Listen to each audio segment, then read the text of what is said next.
ओम नमो भगवते वासुदेवाय नमः। आप सभी का दिन शुभ और मंगलमय हो। वैशाख मास हिंदू धर्म में अत्यंत पुण्यदायी और फलदायी माना जाता है। ये महीना विशेष रूप से भगवान विष्णु को प्रिय होता है। इस समय किए गए स्नान, दान, जप और कथा सुनने का अनेक गुना फल बढ़ जाता है। इस मास में बरकत देवता की कथा सुनने का विशेष महत्व बताया गया है। वैशाख मास में बरकत देवता की कथा सुनना या सुनाना शास्त्रों में अत्यंत फलदायी बताया गया है। ये कथा सुनने से अन्न और धन की वृद्धि होती है, पापों का नाश होता है, गृहस्थी जीवन में सुख शांति की प्राप्ति होती है और भगवान की विशेष कृपा सदा बनी रहती है। तो चलिए सुनते हैं आज की ये पावन कथा। प्रिय श्रोताओ, क्या आपने कभी सोचा है कि अधिक परिश्रम और निरंतर प्रयासों के बाद भी कुछ घरों में दरिद्रता क्यों वास करती है, जबकि कुछ घरों में सूखी रोटी भी अमृत बन जाती है और धन धान्य के भंडार कभी नहीं घटता। धन धान्य का भंडार भी कभी नहीं घटता। इसका रहस्य छुपा है वैशाख मास की इस अत्यंत गोपनीय और पावन कथा में, जिसे पूरे मनोभाव शांत मन से सुनने मात्र से घर के अन्न, जल और धन के भंडार भर जाते हैं। अन्न धन कभी समाप्त नहीं होने वाली बरकत देवता की कहानी, अक्षय वृद्धि का वास होता है। ये कथा सुनने से अन्न धन के भंडार कभी खाली नहीं होते। वैशाख मास, जिसे शास्त्रों और पुराणों में माघो मास भी कहा गया है, भगवान श्री हरि विष्णु को अत्यंत प्रिय है। ये वह परम पवित्र मास है जब सूर्य देव की रश्मियां पृथ्वी को तपाती हैं और ऐसे में किसी प्यासे को दिया गया जल दान, भूखे को अन्न दान और प्रभु की लीलाओं की कथा का श्रवण कोटि कोटि अश्वमेघ यज्ञों का फल प्रदान करता है। स्कंद पुराण और पद्म पुराण के अनुसार वैशाख मास में जो प्राणी प्रातःकाल स्नान कर भगवान की उपासना करता है और वैशाख मातम की कथाओं का श्रवण करता है, उसके जन्म जन्मांतर के पाप भस्म हो जाते हैं। इसी महापुण्य मास में बरकत देवता की महिमा का गान किया जाता है, उसकी कथा सुनी जाती है। बरकत जो मात्र भौतिक धन नहीं अपितु जीवन में संतोष, तृप्ति, शांति और अक्षय संपदा का साक्षात स्वरूप है। शास्त्रों में कहा गया है, बरकत देवता की उत्पत्ति समुद्र मंथन के समय जगत जननी माता लक्ष्मी के साथ प्रकट ही उनके एक सूक्ष्म अत्यंत तेजमय अंश के रूप में हुई थी। जहाँ माता लक्ष्मी धन और ऐश्वर्य की देवी है, वहीं बरकत देवता उस धन में स्थिरता, सकारात्मक वृद्धि और परम शांति का संचार करने वाले अधिदेवता हैं। उनका स्वरूप अत्यंत मनोहरी, शांत और अलौकिक है। वे प्रातः कालीन उदय होते सूर्य के समान अरुणा आभा लिए हुए हैं। उनके वस्त्र स्वर्ण में पीताम्बर है और उनके चार भुजाओं में धन की सुनहरी बलिया, एक कभी न रितने वाला अक्षय पात्र, अमूल्य अमृत कलश और अभय मुद्रा सुशोभित है।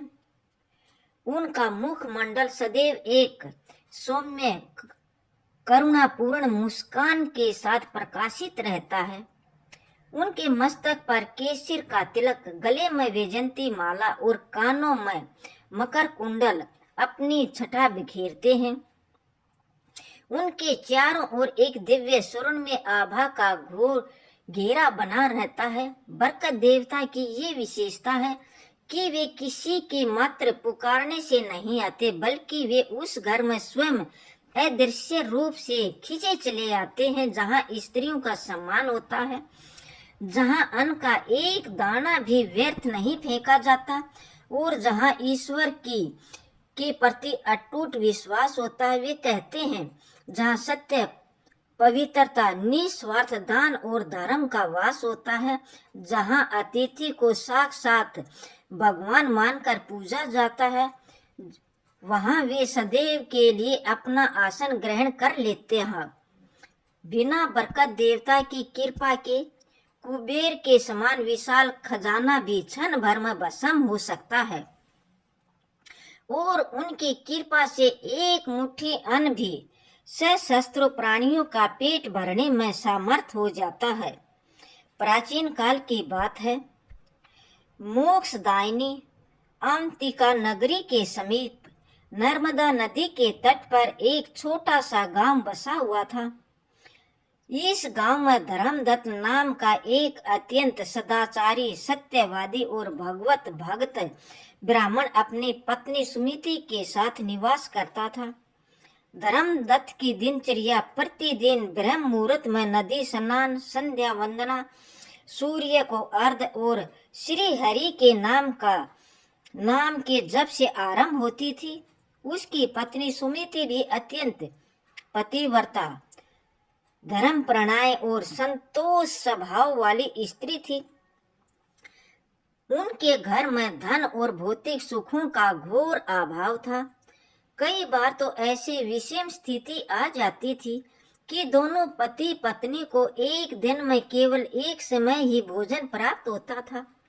परंतु आश्चर्य की बात ये थी कि उनके मुख पर कभी मलिनता नहीं आती थी। ईश्वर के प्रति कोई शिकायत नहीं होती थी।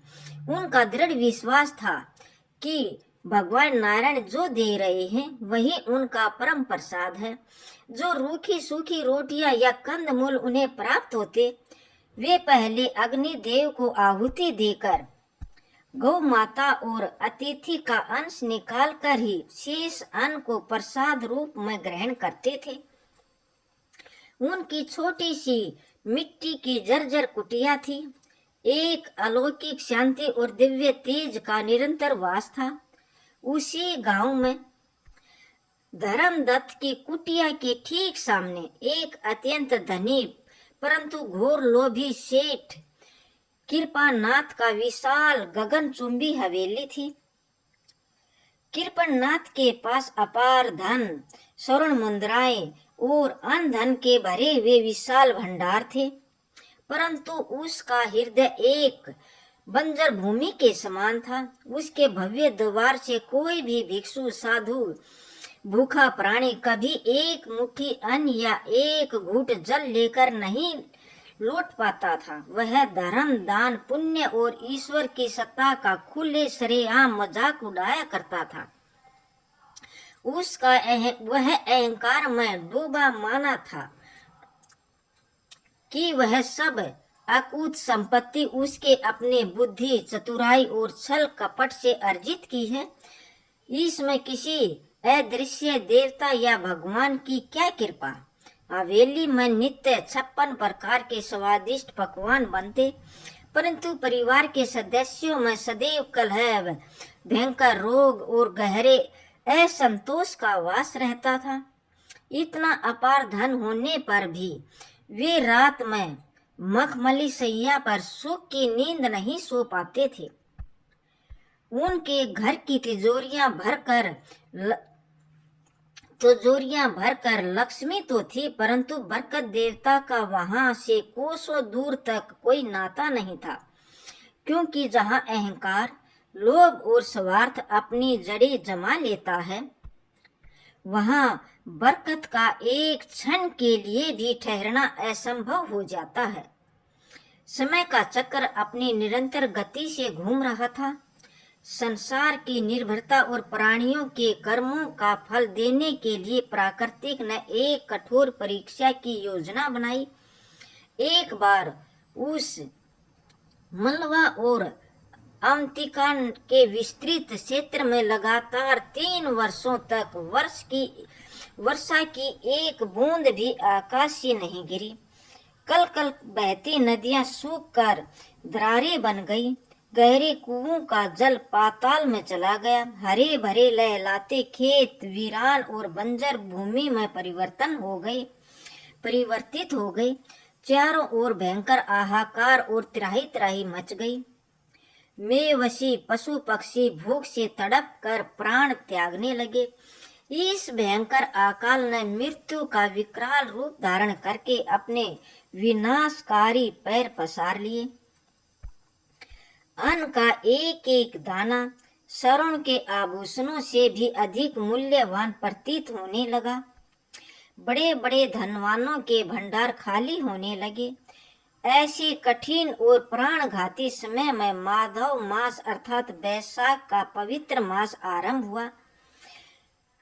ग्रीष्म ऋतु की सूर्य की तपन और प्रचंड हो गई, मानो आसमान से आग की वर्षा हो रही हो। धर्मदत्त के घर में जो थोड़ा बहुत अन्न बचा हुआ था वह भी अब समाप्त हो गया। लगातार 3 दिन से सुमिति और धर्मदत्त ने अन्न का एक दाना भी अपने मुख में नहीं डाला। केवल नर्मदा का जल पीकर ही श्री हरि के ध्यान में लीन थे, मानो उन्होंने अपना जीवन भगवान के चरणों में ही सौंप दिया हो। सुमिति के कांपते हुए चीर स्वर में अपने पति से कहा, हे स्वामी, माधव मास का ये पावन पर्व चल रहा है। कल बैसाख शुक्ल तृतीया, जिसे शास्त्रों में अक्षय तृतीया या महापुण्य काल कहा गया है, वह आने वाली है। मेरे मन में बड़ी अभिलाषा है कि इस पुण्य तिथि पर हम किसी भूखे ब्राह्मण या अतिथि को सम्मान पूर्वक भोजन कराएं, परंतु घर में तो एक मुट्ठी अन्न भी नहीं बचा है। ये कैसे कठोर विडंबना है। इस पवित्र मास में हम दान के महान पुण्य से सर्वदा वंचित रह जाएंगे। धर्मदत्त ने अपनी पत्नी को संतावना देते हुए अत्यंत शांत भाव से कहा, हे कल्याणी, धैर्य धारण करो। ये जगत का पालनहार जो एक छोटी सी चींटी को कन और विशाल हाथी को मन भर अन्न देता है, वह हमारे लिए भी अवश्य कोई मार्ग निकालेगा। यदि हमारी श्रद्धा और भक्ति सच्ची है तो नारायण हमारी पुकार अवश्य सुनेंगे। तुम कल प्रातः काल उठकर घर को शुद्ध गोबर से लीपना, द्वार पर चौक पूरना और स्नान करके भगवान विष्णु की पूजा करना। अतिथि और उसके लिए भोजन का प्रबंध ईश्वर स्वयं करेंगे। दूसरी ओर वह महाअकाल का कृपानाथ की विशाल अन्न भंडार भी अब तेजी से घट रहे थे। उसने मृत्यु और भूखमरी से भयभीत होकर अपने सभी अन्न और स्वर्ण के भंडार गृहों को लोहे के बड़े बड़े तालों में जड़ दिया और रात दिन के लिए सशस्त्र पहरेदार बैठा दिए। उसका परिवार स्वयं भी इस भय से आधा पेट भोजन करने लगा, कहीं भविष्य में अन्न समाप्त न हो जाए। कृपानाथ की तिजोरियां सोने चांदी के सिक्कों से लबालब भरी हुई थी, लेकिन जब अन्न का भी भयंकर अकाल पड़ गया तो वह सारा चमकता स्वर्ण उसे मिट्टी के ढेलों के समान व्यर्थ प्रतीत होने लगा। सोने को खाकर तो प्राण नहीं बचाए जा सकते, फिर भी उसके पाषाण हृदय में रत्ती भर भी करुणा नहीं जागी। जब भूख से तड़पते हुए कंकाल बन चुके गांव वाले उनके द्वार पर मुट्ठी भर ज्वार या बाजरा मांगने आते तो वह उन्हें अपने करूर पहरेदारों से धक्का मारकर बाहर निकलवा देता। उसका अहंकार अभी भी उसी चरम पर था। वह मूर्ख सोचता था कि उसका इकट्ठा किया हुआ धन उसे अकाल रूप में काल के ग्रास से बचा लेगा। बैसाख शुक्ल तृतीया की वह अत्यंत शुभ और पावन प्रातः बेला आ गई। धर्मदत्त और सुमिति ने ब्रह्म मुहूर्त में उठकर नर्मदा में स्नान किया। सुमिति ने अपनी फटी हुई साड़ी का ही एक स्वच्छ भाग पहनकर पूरे घर को अत्यंत पवित्र किया। द्वार पर सुंदर रंगोली सजाई और एक कलश में शुद्ध जल भरकर रखा। उसके पास भगवान को अर्पित करने के लिए नैवेद्य न केवल फल, केवल कुछ जंगली पुष्प और तुलसी दल ही थे। धर्मदत्त आंखें बंद किए ध्यान मगन होकर भगवान श्री हरि, विष्णु और बरकत देवता का स्मरण करते हुए पाठ करने लगे। उनका रोम रोम नारायण की भक्ति में डूबा हुआ था। तभी अचानक उनके द्वार पर एक अत्यंत वृद्ध, कृष्याय और तेजहीन साधु आकर खड़े हो गए। तेज चिलचिलाती धूप और कई दिनों की भयंकर भूख प्यास के कारण साधु के प्राण जैसे कंठ तक आ गए थे। उनके शरीर पर केवल हड्डियों का ढांचा शेष था। होठ पूरी तरह सूख चुके थे और पैर थरथरा रहे थे। कांपते हुए हाथों से अपनी पुरानी लाठी टिकाई उन्होंने अत्यंत क्षीण और करुणा स्वर में पुकारा, भिक्षा देहि नारायण हरि। हे गृहस्थ, मैं 3 दिन से भूखा प्यासा हूँ। क्या इस पवित्र बैसाख मास में मुझे अभागे को थोड़ा जल और एक मुट्ठी अन्न मिलेगा? धर्मदत्त और सुमिति ने जैसे ही उस दीन अतिथि को देखा, उनका हृदय करुणा और पीड़ा से भर गया। परंतु ठीक अगले ही क्षण उन्हें अपने भयंकर दरिद्रता की कुटु सत्य स्मरण हो आया। उनके घर में तो अन्न का एक भी कण नहीं था, एक दाना नहीं था। स्वयं उन्होंने 3 दिनों से जल के अतिरिक्त कुछ ग्रहण नहीं किया था। क्या वे इस भूखे मृत्युशैया पर खड़े अतिथि को खाली हाथ लौटा देंगे? अतिथि को शास्त्रों में साक्षात देवता माना गया है और बैसाख के इस महापुण्य महीने में यदि कोई भूखा साधु उनके द्वार से निराश लौट गया तो अनेक जन्म जन्मांतर सारे पुण्य उस क्षण भर में भस्म हो जाएंगे। बैसाख मास का वह पवित्र व्रत जो उन्होंने बिना कुछ खाए पिए धारण किया था, वह सदा के लिए खंडित हो जाएगा। धर्मदत्त की आंखों में बेबसी के आंसू छलक आए। सुमिति भी द्वार के ओट में खड़ी होकर अपने भाग्य की इस कठोर परीक्षा पर रोने लगी। एक और घोर अकाल और भयंकर दरिद्रता मुंह बाएं खड़ी थी, तो दूसरी ओर उनके धर्म, आस्था और भगवान पर विश्वास की अग्नि परीक्षा थी। द्वार पर खड़ा वह वृद्ध साधु, जो कोई और नहीं बल्कि स्वयं परम कृपालु बरकत देवता थे, जो इस तपते हुए बैसाख मास में एक निर्धन ब्राह्मण की सच्ची श्रद्धा को परखने के लिए भिक्षु का रूप धारण करके आए थे, भिक्षु का रूप धर कर आए थे। अब एक टक धर्मदत्त के मुख की ओर देख रहे थे। धर्मदत्त ने अपने आंसुओं को पोंछा, अपनी विविधता को एक ओर धकेला और तीव्र गति से आगे बढ़कर उस कृष्यकाय वृद्ध साधु के दोनों चरणों कसकर पकड़ लिए।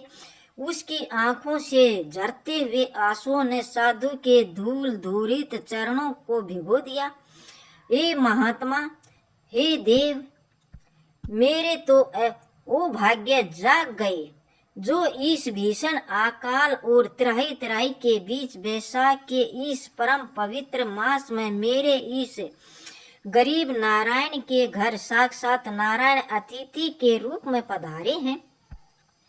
शास्त्रों में कहा गया है कि जिसके घर से अतिथि बिना सत्कार के लौट जाता है, वह अपने सारे पाप उस गृहस्थ को दे जाता है और उसके सारे पुण्य अपने साथ ले जाता है।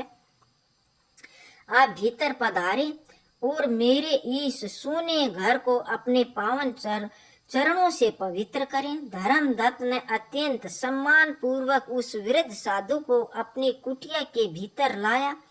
उन्हें बैठने के लिए एक टूटी हुई परंतु स्वच्छ कुशाब की चटाई दी और स्वयं एक मिट्टी के पात्र पर नर्मदा का शीतल जल लाकर उनके चरण धोए।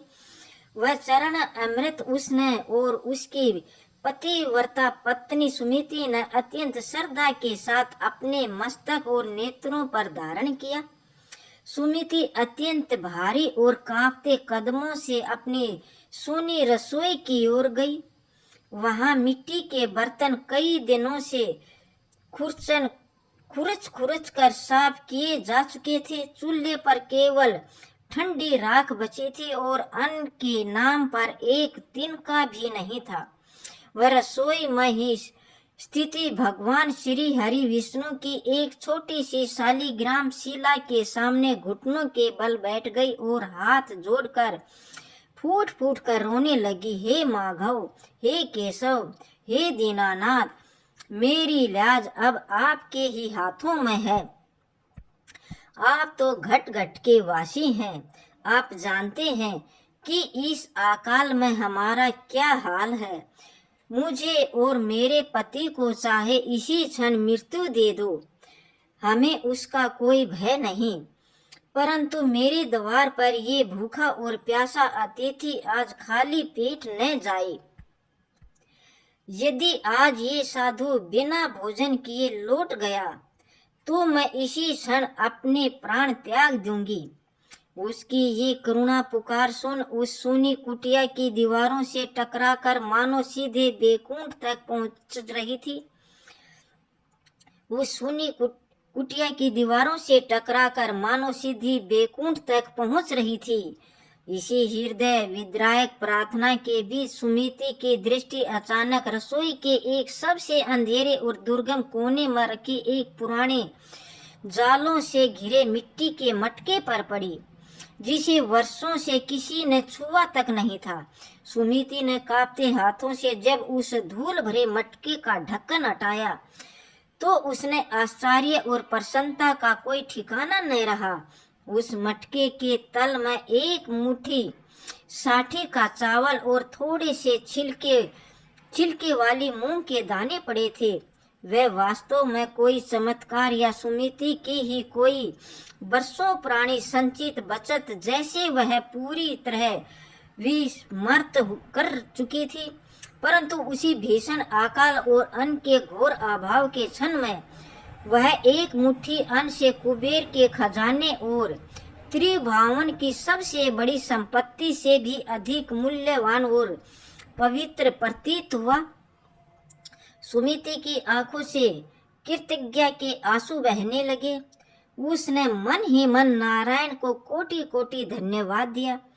सुमिति ने अत्यंत सावधानी से उस एक मुट्ठी चावल और मूंग को धोकर एक पुरानी मिट्टी के पात्र में चूल्हे पर चढ़ाया। एक मुट्ठी चावल और मूंग को धोकर एक पुरानी मिट्टी के पात्र में चूल्हे पर चढ़ाया। घर में ईंधन के लिए लकड़ियां समाप्त हो चुकी थी तो उसने बिना एक क्षण सोचे उसने घर के एक पुराने छप्पर का बांस तोड़ लिया और उसी से अग्नि जला ली। उधर ठीक उसी समय कुटिया के सामने अपनी विशाल हवेली के ऊंचे और सुरक्षित झरोखों में बैठा हुआ सेठ कृपानाथ ये सारा दृश्य देख रहा था। उसके क्रूर और लोभी चेहरे पर एक अत्यंत उपहासपूर्ण और हवेली के ऊंचे और सुरक्षित झरोखों में बैठा सेठ कृपानाथ ये सारा दृश्य देख रहा था। उसके क्रूर और लोभी चेहरे पर एक अत्यंत उपहासपूर्ण और कुटिल मुस्कान तो तैर रही थी। वह अपनी बहुमूल्य रेशमी चादर को ठीक करते हुए जोर जोर से हंसते हुए अपने सेवकों से बड़बड़ाया, देखो उस मूर्ख और गरीब ब्राह्मण को स्वयं 3 दिन से अन्न के एक दाने के लिए तरस रहा है, भूख से मरने की कगार पर खड़ा है और चला है एक भिखारी का पेट भरने। ऐसे ही मूर्ख और ढोंगी लोग इस दुनिया में सबसे अधिक दुख भोगते हैं। इसे व्यवहारिक ज्ञान नहीं है। मेरा खजाना देखो, मेरी दूरदृष्टि देखो। मैंने अकाल पड़ने से पहले ही अन्न और श्रवण के भंडार भर लिए थे। ये अकाल भी मेरा बाल बाका नहीं कर सका। और ये धर्मदत्त आज यह इस भिखारी को खिलाएगा और कल स्वयं अपनी पत्नी के साथ तड़प तड़प कर मरेगा। कृपानाथ के इस कठोर मजाक से सर्वथा बेखबर सुमिति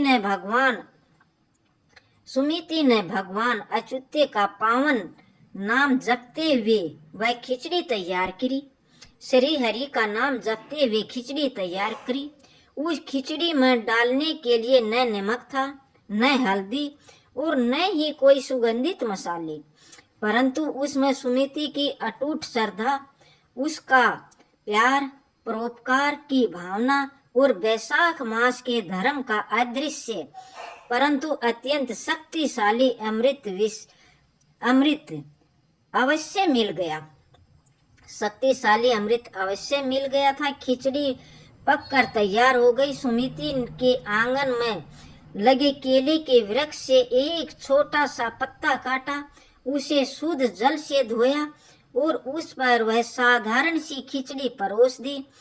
वह अत्यंत संकोच और लज्जा के साथ उस साधु के सामने गई और भोजन रख दिया।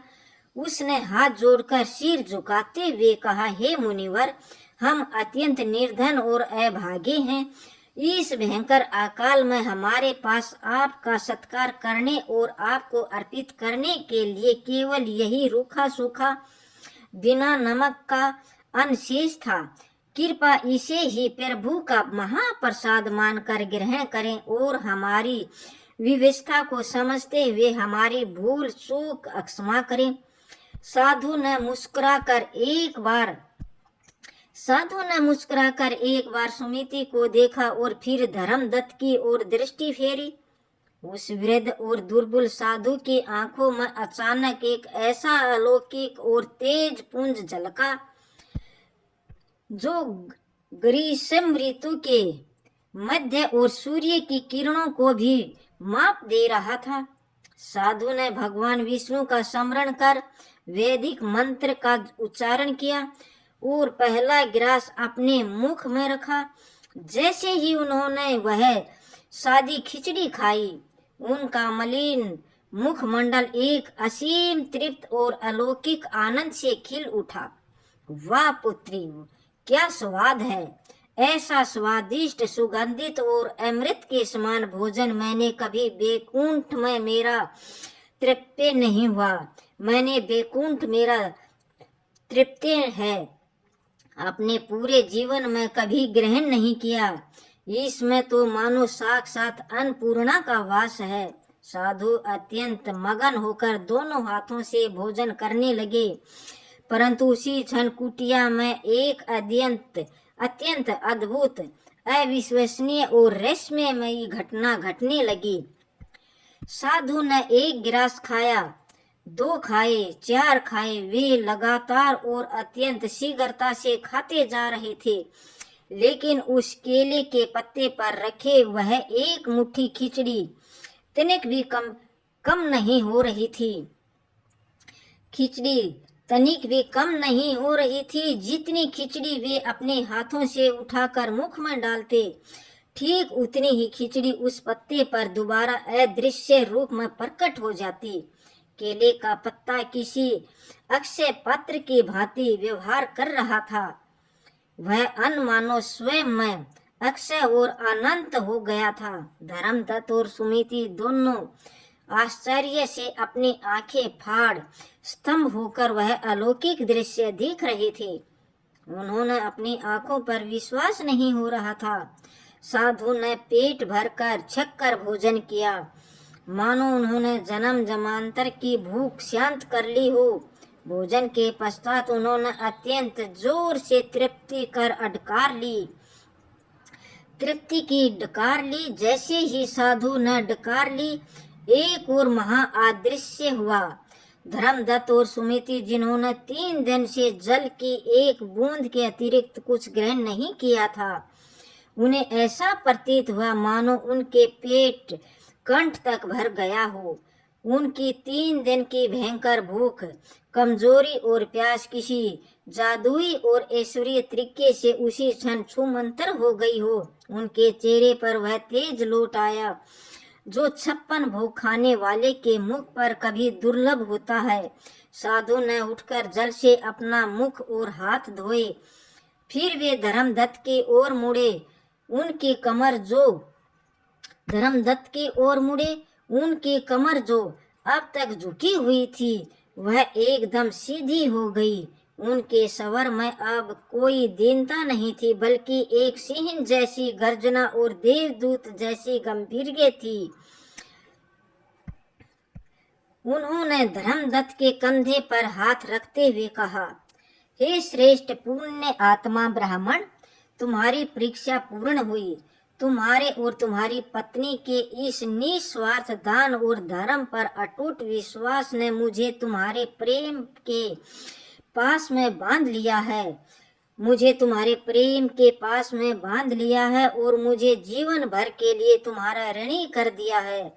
ये कहते हुए उस वृद्ध साधु की जिनजन स्वर्ण शरीर अचानक एक स्वर्ण में और तेज और दिव्य प्रकाश से घिरने लगा। वह प्रकाश इतना तेज था कि धर्मदत्त और सुमिति को अपनी आंखें बंद करनी पड़ी। जब उन्होंने कुछ क्षण पश्चात अपनी आंखें खोली तो उनके समक्ष जो दृश्य था उसने उनके रोम रोम को रोमांचित कर दिया।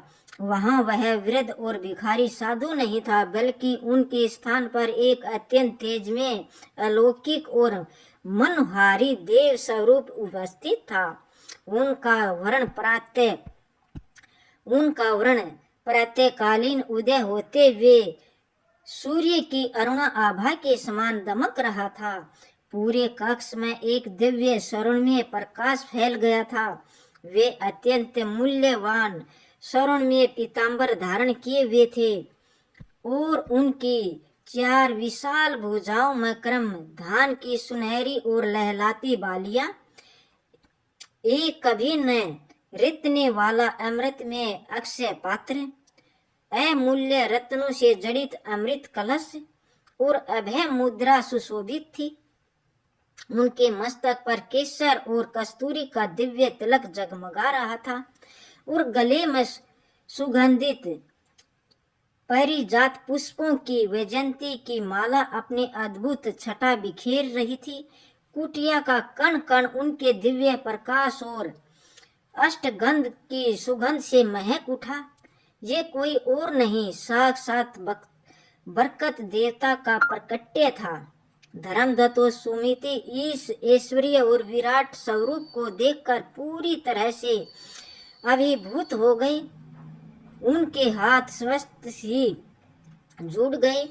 उनके हाथ जोड़े हुए थे और दोनों के कांपते हुए शरीर के साथ भूमि पर गिरकर उन्होंने साष्टांग दंडवत प्रणाम किया। उनकी आंखों से अविरल अश्रुधारा बह रही थी, जो अब दुख, विवशता या दरिद्रता के नहीं, अपितु परम आनंद और ऐश्वर्य साक्षात्कार के आंसू थे, खुशी के आंसू थे। बरकत देवता ने अपने अमृतमय, अत्यंत मधुर और गंभीर स्वर में कहा, उठो वत्स, उठो कल्याणी, मैं तुम्हारी अगाध भक्ति, तुम्हारी निस्वार्थ सेवा और वैशाख मास के तुम्हारे इस कठोर धर्म पालन से अत्यंत प्रसन्न हूँ। मैं साक्षात बरकत हूँ। संसार के अज्ञानी मनुष्य मुझे भौतिक धन में खोजते हैं, मुझे तिजोरियों के भीतर लोहे के तालों में बंद करना चाहते हैं, परंतु मैं वहां कभी नहीं टिकता। मेरा वास तो वहां होता है जहां हृदय में संतोष हो, जीवों के प्रति करुणा हो और नारायण की सत्ता पर अटूट विश्वास हो। इस भीषण काल में मृत्यु के द्वार पर खड़े होकर भी तुमने अपने और अपने प्राणों की चिंता न करते हुए अपने हिस्से का अंतिम गिरास मुझे अर्पण कर दिया। तुम्हारे इस एक मुट्ठी अन्न के दाने से वैशाख मास में किए जाने वाले कोटि कोटि अश्वमेघ यज्ञों और सोने दान से भी अधिक पुण्य उत्पन्न किया है। आज से तुम्हारे इस घर में मेरा और माता लक्ष्मी का स्थायी रूप से निवास होगा। तुम्हारी इस कुटिया में जन्म जन्मांतर तक धन धान्य सुख शांति और परम ऐश्वर्य से पूर्ण रहेगी। तुम्हारा ये मिट्टी का साधारण पात्र आज से अक्षय पात्र बन गया। इसमें से तुम जितना भी अन्न निकालोगे वह कभी खाली नहीं होगा। जाओ, इस अकाल में भूखे जन्म जन्मांतर तक धन धान्य सुख शांति और परम ऐश्वर्य से पूर्ण रहेगी।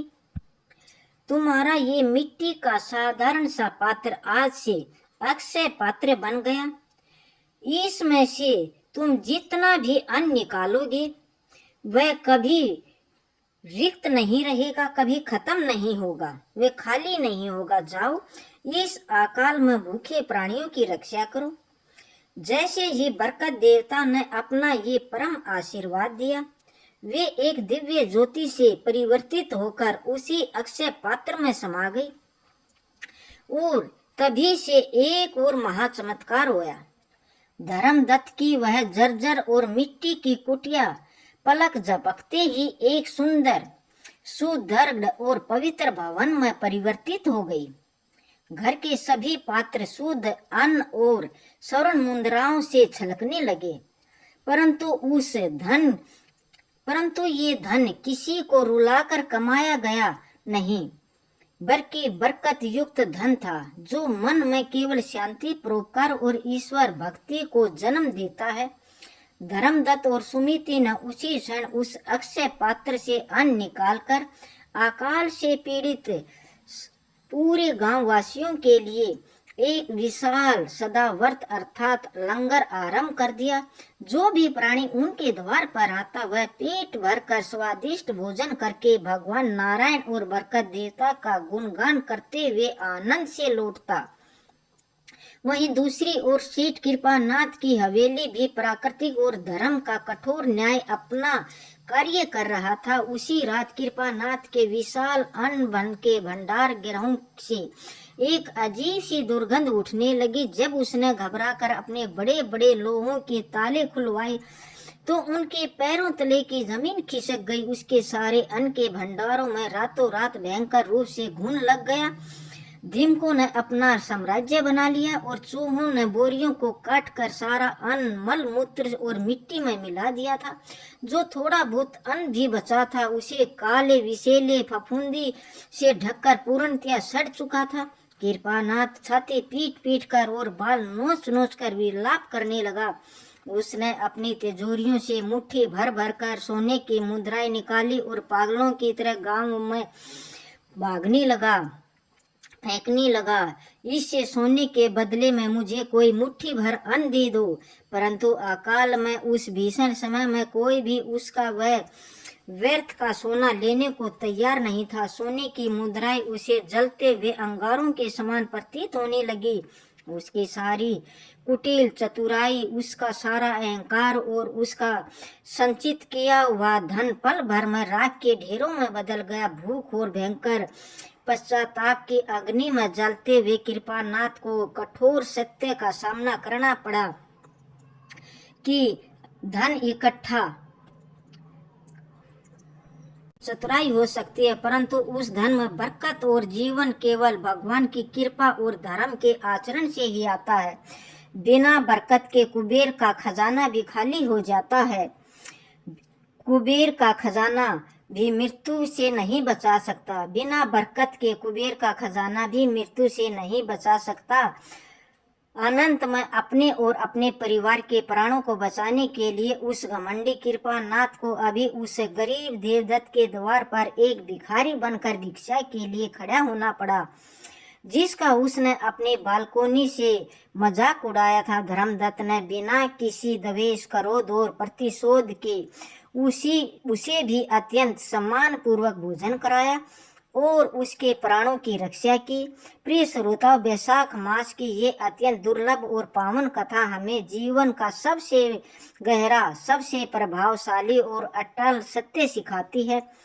जीवन में धन संपत्ति अर्जित करना कोई पाप नहीं है, परंतु यदि उस संपत्ति में दया, धर्म, परोपकार और ईश्वर के प्रति कृतज्ञता का भाव नहीं है तो वह धन निश्चित ही एक दिन विनाश और कलह का कारण बन जाता है। जीवन में वास्तविक सुख और चैन केवल धन से नहीं अपितु बरकत से आता है। बरकत देवता केवल और केवल उसी घर में प्रवेश करता है जहां अन्न का एक भी दाना व्यर्थ नहीं फेंका जाता, जहां अतिथियों का साक्षात देव रूप में सत्कार होता है, जहां घर की स्त्रियों का मान रखा जाता है और जहां प्राणी अपने समर्थ के अनुसार निस्वार्थ भाव से दान करते हैं।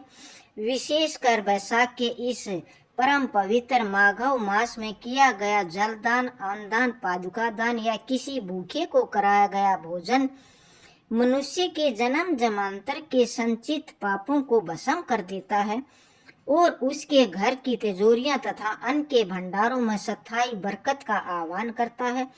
आइए आज हम सभी अपने मन में ये दृढ़ संकल्प लें कि हम अपने हृदय में करुणा और धर्म के उस दिए को सदैव प्रज्वलित रखेंगे।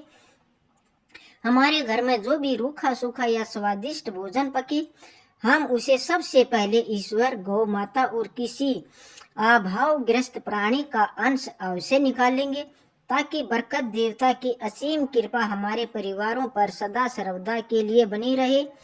शास्त्रों में ये अटल वचन है कि जो भी प्राणी इस बरकत देवता की कथा को पूरे भाव, पूरे मन से सुनता है, विश्वास के साथ सुनता है अथवा दूसरों को सुनाता है, उसके घर के अन्न और धन में कभी दरिद्रता प्रवेश नहीं करती। प्रिय श्रोताओं, कमेंट बॉक्स में पूरे भक्ति भाव से लिखें जय श्री हरि, जय बरकत देवता। और यदि इस कथा ने आज तक आपके हृदय को स्पर्श किया हो तो इस वीडियो को लाइक करके अपने परिवार और सभी मित्रों के साथ अवश्य साझा करें, ताकि धर्म का ये परम प्रकाश और वैशाख मास का ये पुण्य हर घर तक पहुंच सके।